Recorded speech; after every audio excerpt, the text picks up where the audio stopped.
But a very important thing that I have to mention here is that you cannot forget this name, brothers. Zaid Ibn Thabit. This is the name you should know, and you should know everything about the Sahabi, because every time we read Qur'an, we should think about him, because he was the main person in charge of this, and we owe a lot of gratefulness, tremendous debt to him, what he did.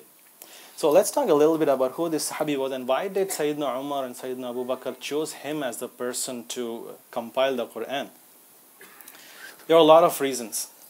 A brief history about him, he was born in the 3rd year of prophethood, and when Prophet Muhammad ﷺ came to Medina, Hijrah, he was about 11 years at that time. And what amazing thing happened was that he, at a very young age of 11 years, who is 11 years here? You're 11? MashaAllah. So that age, he memorized 17 surahs. And he recited in front of Prophet Muhammad ﷺ, and the Prophet was impressed by him. I mean, its recitation is different kinds, but his recitation was like really super. And Prophet was impressed by him. And he was not only a Hafiz of Qur'an later on, but he was also very good in writing and reading.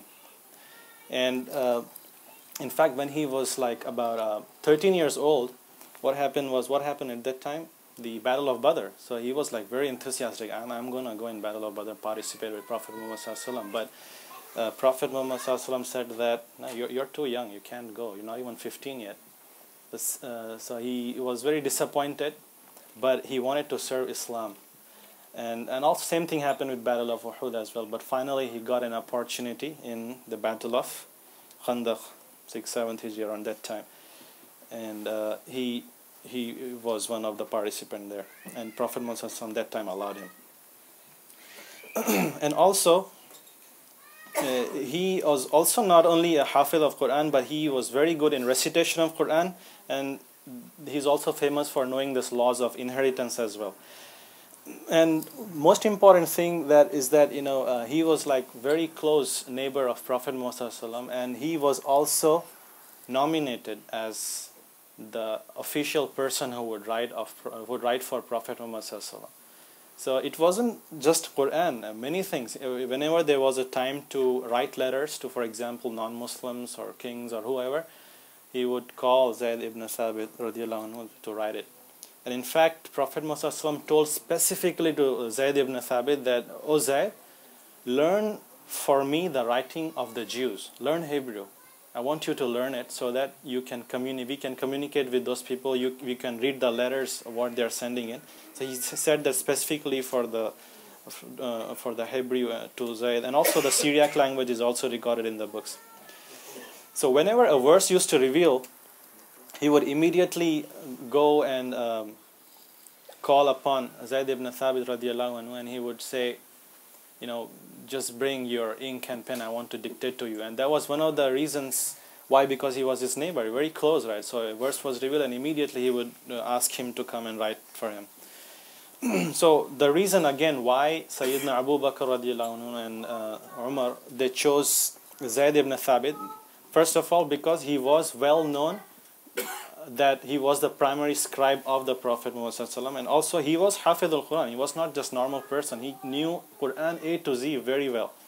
And also he was very young, and when you are in your youth, your memory is very sharp, right? So that's why, and in all the other Sahaba, famous Sahaba, they were like in their 50s and 60s. So he was very young at that time.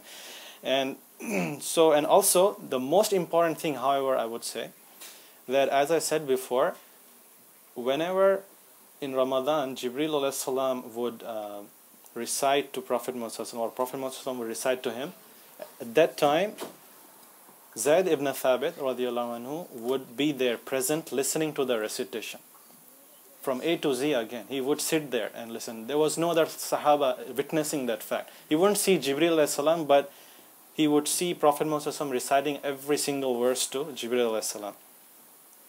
And also, it's just not the Qur'an's hifz, he was very, very knowledgeable person. So that is the reason all these good qualities of him they decided that Zaid Ibn Thabit is the best, most qualified person to take upon this job. And don't get confused with Zaid ibn Harith. He's also a very famous figure. Who was Zaid ibn Harith?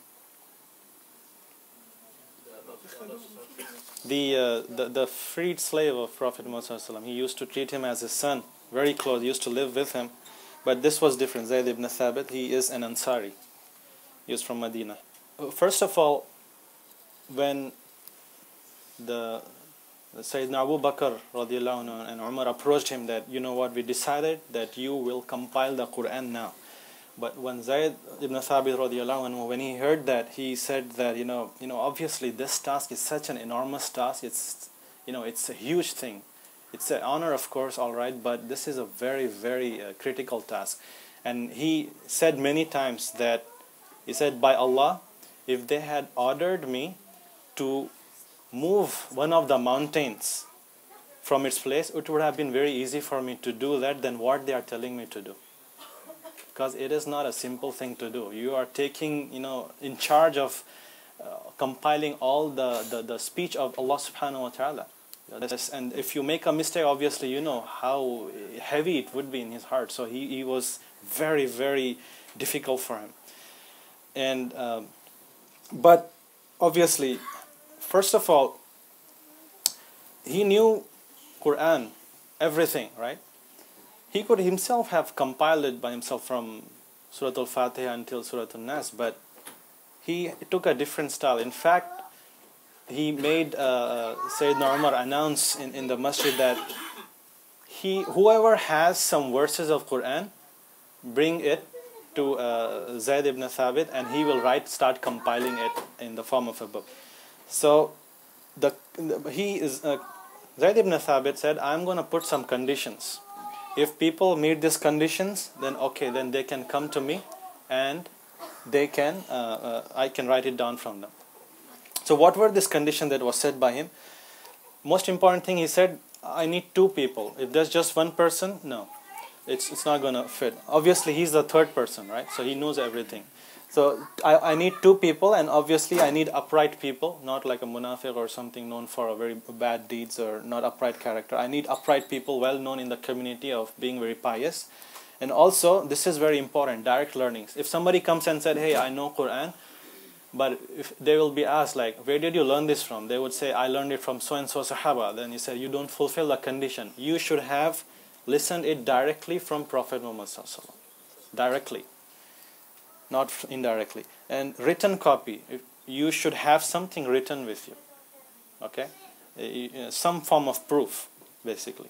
Again, he knew everything of Qur'an, but he still resorted to the conditions because he wanted to make sure there was not a single mistake at all. There's no possibility. Obviously, he was so intelligent and genius, there would be no mistake by himself. But he still, as I said, this task was so difficult for him that he wanted to go extra step. So there's one story that is mentioned. So all these Sahaba would bring verses to him. He started compiling and everything.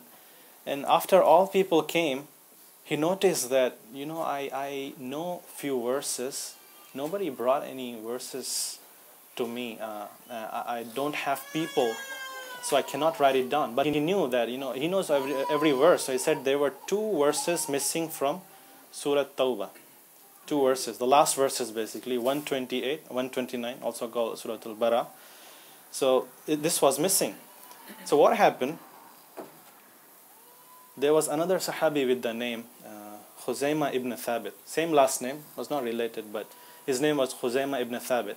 So he had these verses. So he met all these conditions. He had a written copy. He had upright character, obviously, and he learned directly from Prophet Muhammad. But does this fulfill the condition? You need one more, right? He said two people. It did for him because he Yeah, I'm gonna talk about it. Yeah, you're okay. But that was accepted as a valid evidence, and he included it in the list of verses, and compilation was completely done. But why did he do that, Zaid ibn Thabit radiallahu anhu? Why? Because there is a story with it. Khuzaymah ibn Thabit radiallahu anhu was not an ordinary Sahaba. He had a very special status. So what special status did he have?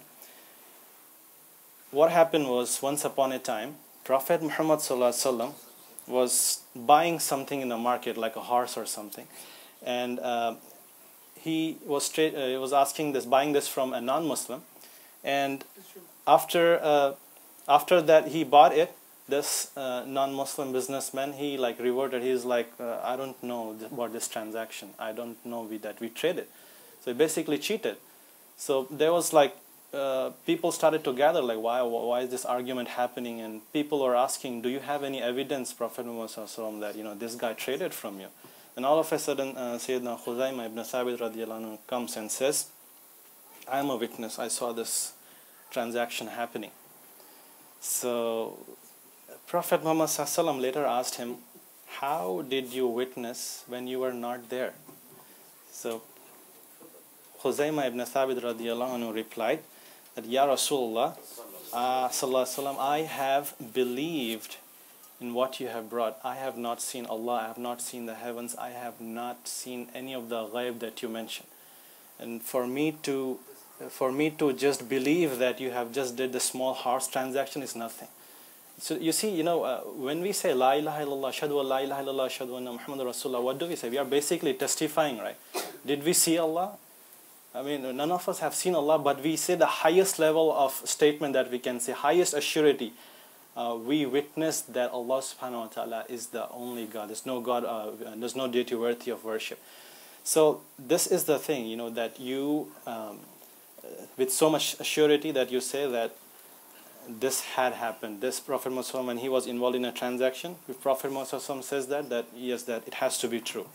And when Sayyidina Muhammad, Prophet Muhammad when he heard this, he said, from this day onwards, Khuzaymah ibn Thabit radiallahu anhu, his witness will be considered as two witnesses, a special status, a status that was not given to anybody. That time onwards, he was also known with the name Dhul Shahadatain, or Dhul Shahadatain, a person of two witnesses. A man whose witnesses will be equal to two witnesses. So now you see that's what happened here in the story. So he was satisfying the very first condition. He represents two people. So that is the story behind it. And again, you have to remember these names, brother. Zaid ibn Thabit radiallahu anhu, and Khuzaymah ibn Thabit, and all the people involved in compilation of Qur'an.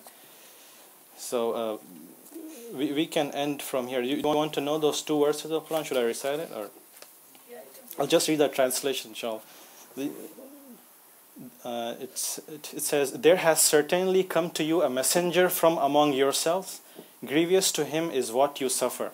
He is concerned over you, and to the believers is kind and merciful. The next verse, it says, but if they turn away, O Muhammad, say, sufficient for me is Allah. There is no deity except Him. On Him I have relied, and He is the Lord of the great throne. حسبي الله لا إله إلا هو عليه توكلت وهو رب العرش العظيم. That was the verse that you were talking.